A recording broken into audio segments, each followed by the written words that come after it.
let's talk about memory, gamers. It happens in 3 parts.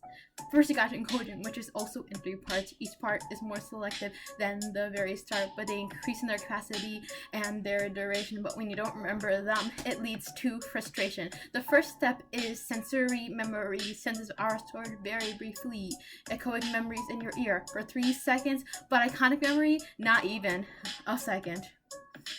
2 is working memory, only with info currently being used for half a minute. Take the wheel and spin it 7 times in 2, less or more, because as George Miller says, that's all that you can store. 3 is long-term memory, relatively permanently in your mind, no capacity. But girl, it's so selective.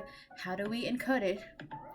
Well, let me tell you, we got repetition and rehearsal, a study method that's universal. It consists of flashcards and frequent exposure, but it's so inefficient, so why don't we go over chunking? And no, not like that, puking, that's kind of gross. I'm talking storing info in groups. I don't want to keep you out of the loop. There's also sensory encoding. Don't worry, it ain't foreboding. Link the info with sensory data like summers and cicadas, but you can also encode semantically, and I would say it's practically the most effective way to remember for stuff on your test, where you link information with other concepts.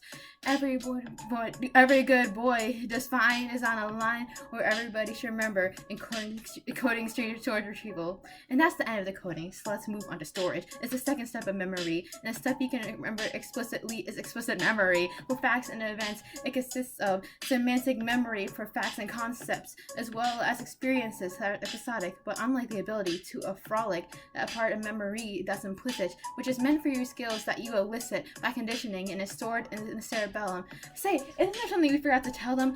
Oh, that's right. What did we forget again? Oh, there's also